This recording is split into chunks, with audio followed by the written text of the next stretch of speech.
Are त्रिज्या वाले वृत्त के अंतर्गत बड़े से बड़े वर्ग, देखो दो क्वेश्चन होते हैं, एक तो वर्त के अंदर बड़े से बड़े वर्ग का क्षेत्रफल और वर्ग के अंदर बड़े से बड़े वर्त का क्षेत्रफल, दो क्वेश्चन हो गए अलग अलग। एक वर्त हो गया, वर्त के अंदर बड़ा सा बड़ा वर्ग ये हो गया, इससे बड़ा कोई वर्ग नहीं होगा, इसका क्षेत्रफल बताना है।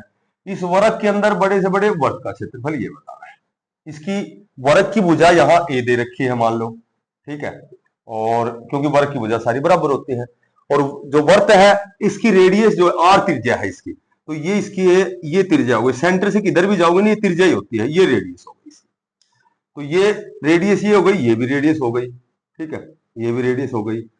तो यानी कि ये वर्त का तो जो दो आर है व्यास हो गया, ठीक है, लेकिन एक वर्ग का ये विकीर्ण हो गया, वर्ग का विकीर्ण हो गया। तो वर्ग का जब विकीर्ण हो गया तो वर्ग की भुजा कैसे निकालेंगे?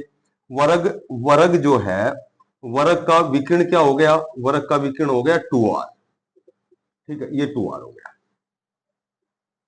अब वर्ग की भुजा कैसे निकालेंगे? वर्ग की जो भुजा निकालेंगे, भुजा का पहले तो क्षेत्रफल निकालेंगे। इसका क्षेत्रफल क्या होता है?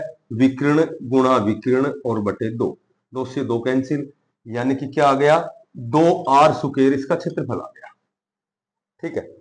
तो इसकी भुजा कैसे निकालेंगे हम? इसकी भुजा ऐसे निकालेंगे कि ए स्क्वायर बराबर 2r स्क्वायर हो गया, और ए निकालेंगे, भुजा निकालेंगे, ये स्क्वायर इधर रूट में चला जाएगा, तो रूट में चला जाएगा तो स्क्वायर से स्क्वायर रूट कैंसिल, ठीक है, तो ये आ गया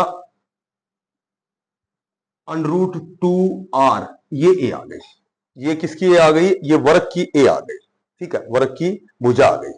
तो वर्ग की जब भुजा आ गई हमारे पास √2r, तो वर्ग का क्या निकालना हमें? वर्ग का क्षेत्रफल निकालना है।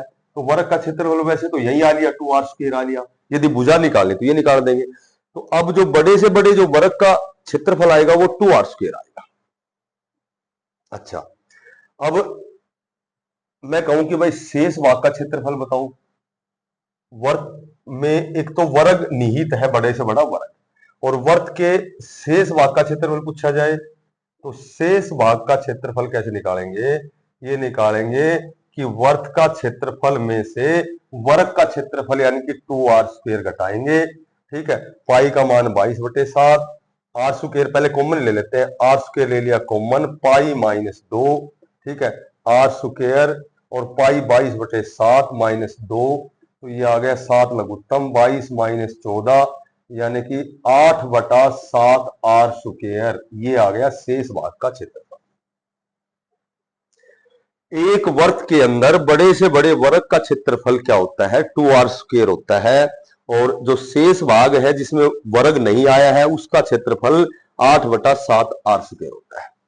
यहां मैं कहूं कि ए भुजा वाले एक वर्ग में बड़े से बड़े वर्ग का क्षेत्रफल क्या होगा? तो ये ए है, तो ये भी ए हो गई, ठीक है, तो ये जो वर्त है इसका व्यास ए हो गया, और रेडियस जो होती है ये व्यास की आधी होती है, रेडियस हो गई, इसका क्षेत्रफल हो गया पाई r स्क्वायर, पाई आर की जगह लिखेंगे a/2 गुणा a/2, यानी कि पाई a स्क्वायर बटा 4, और इसको और खोलना चाहते हो तो पाई का मान लो 22/7 और a स्क्वायर बटे 4, और ये आ गया 2 और ये 11, यानी कि 11a स्क्वायर बटा 14, 11/14 ए स्क्वायर, इसका क्षेत्रफल हो गया 11/14 ए स्क्वायर।